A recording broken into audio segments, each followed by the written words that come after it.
সরকারি পরিষেবা থেকে প্রকৃত প্রাপকদের বঞ্চিত করা হচ্ছে এবং ডায়মন্ড হারবার মডেলের নামে তাণ্ডব চালানোর অভিযোগে অভিযুক্তদের এখনো গ্রেফতার করা হয়নি। এই অভিযোগ তুলে শনিবার পারুলিয়া গ্রাম পঞ্চায়েতের সামনে বিক্ষোভে সামিল হন শতাধিক মহিলা। বিক্ষোভকারীদের অভিযোগ, সরকারি বিভিন্ন প্রকল্পের সুবিধা থেকে সাধারণ মানুষকে বঞ্চিত করা হচ্ছে। পাশাপাশি এলাকায় সন্ত্রাসের অভিযোগে অভিযুক্তদের বিরুদ্ধে এখনো কড়া পদক্ষেপ নেওয়া হয়নি। এই দাবিতে তারা পঞ্চায়েতের সামনে অবস্থান বিক্ষোভ করেন এবং প্রশাসনের দ্রুত হস্তক্ষেপের দাবি জানান।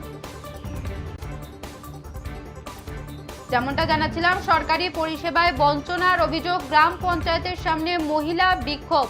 সরকারি পরিষেবা থেকে প্রকৃত প্রাপকদের বঞ্চিত করা হচ্ছে এবং ডায়মন্ড হারবার মডেলের নামে তাণ্ডব চালানোর অভিযোগে অভিযুক্তদের এখনো গ্রেফতার করা হয়নি। এই অভিযোগ তুলে শনিবার পারুলিয়া গ্রাম পঞ্চায়েতের সামনে বিক্ষোভে সামিল হন শতাধিক মহিলা। বিক্ষোভকারীদের অভিযোগ, সরকারি বিভিন্ন প্রকল্পের সুবিধা থেকে সাধারণ মানুষকে বঞ্চিত করা হচ্ছে। পাশাপাশি এলাকায় সন্ত্রাসের অভিযোগে অভিযুক্তদের বিরুদ্ধে এখনো কড়া পদক্ষেপ নেওয়া হয়নি। এই দাবিতে তারা পঞ্চায়েতের সামনে অবস্থান বিক্ষোভ করেন এবং প্রশাসনের দ্রুত হস্তক্ষেপের দাবি জানান মহিলারা।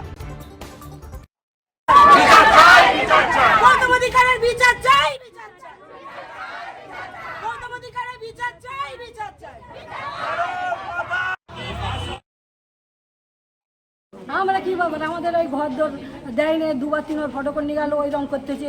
তাহলে আমরা কি কিচ্ছু না, ওরা বলছে তোমরা ভোট দাও, বিজেপির ভোট দাও। ওরা একদম ওকে বলতেছে, ওকে বলে বাড়ি ভেতর ডেকে নিয়ে এসে কত ফোন করেছে একটা কাগজের জন্য। বলি এত লোকের কাগজ দিচ্ছে, আমাকে একটা কাগজ দেয় আমি, বলে না। এখন তো বিজেপি সরকার এসছে, তাও বিজেপি আইছে, বিজেপিও আমাদের কিছু করুক, তাহলে এদের দাঁড়িয়ে আছি, এরাও কিছু করবে না। সব সেই হয়েছে বলো, কেন আমরা ঘর তো পাইনি, যারা পাচ্ছে পেয়েছে আমার বলছে, বলে এই তুই ফর্ম আনতে হবে, তুই ফর্ম। তখন আমি বলছি, বলি উনি কবার ধরে পাবে, আমরা তো মোটেই পাইনি। আমার নি ভাত আর নি ছেলে, তাহলে আমাকে দেওয়া উচিত না? আমাকে আমি তো বলবো আমার কি দিয়েছে গো, যে সদস্য কিষাণু কি চাইছে, আমাকে কি দিয়েছে? যাদের ঘর আছে তাদের ঘর দিচ্ছে ডবল করে, আর আমাদের কি দিয়েছে?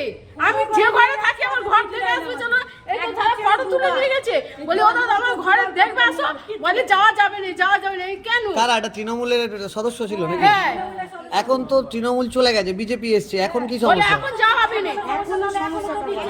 এখন সমস্যা যে আমাকে তো দিচ্ছে না। এই যে টাকা অন্নপূর্ণা সবাই পাচ্ছে, যারা ফর্ম জমা দেয়নি, আর আমরা জমা দেওয়া পাচ্ছি না। এই তৃণমূলের লোকজন কি আপনাদের সমস্যা করছে? হ্যাঁ, এখন সমস্যা আপনাদের বলুন। আমি করোনা থেকে বলছি, গৌতম অধিকারী আমাদের পাড়ার প্রধান, সে আজ পর্যন্ত আমাদের কোনো কিছু করেনি। আমরা বাস করছি জলের মধ্যে, রাস্তা করে দিয়েছে, 1 হাঁটু করে জল জমছে। ও তো ভিখারি ছিল, ও হলো প্রত্যেকের রাজা, ও তো আমাদের নিয়েই তো রাজা হয়েছে। ও ভ্যানেসের বাড়ি ফ্যান খেয়ে মানুষ হয়েছে, আর সেই জায়গায় ওর বউ মাঠে ঘাস তুলে মানুষ করেছে। তাহলে ও সেই জায়গায় আজকের এরকম নেতা হয়ে তাহলে আজকের আমাদের যুদ্ধ মারতেছে, আবার মেয়েদের বলতেছে ঘর দিয়ে টেনে এনে ডিজে করবো। তাহলে আমরা চাই যে গৌতম অধিকারের শাস্তি চাই, আর গৌতমের বাড়ির লোক না যেন এই গ্রামে কেউ না যেন থাকে। আমরা এটাই চাই যে ওর ছেলে ওর মেয়েকে বউকে এখান থেকে গ্রাম থেকে আউট করুক, আর গৌতমকে ধরার ব্যবস্থা করুক। ওকে কেন এখনো ধরছেন? আমি এটাই শাস্তি চাই গৌতমকে, গৌতমের শাস্তি চাই। গৌতমের শাস্তি না হলে আমরা গ্রাম আন্দোলন করব, পঞ্চায়েত আন্দোলন করব।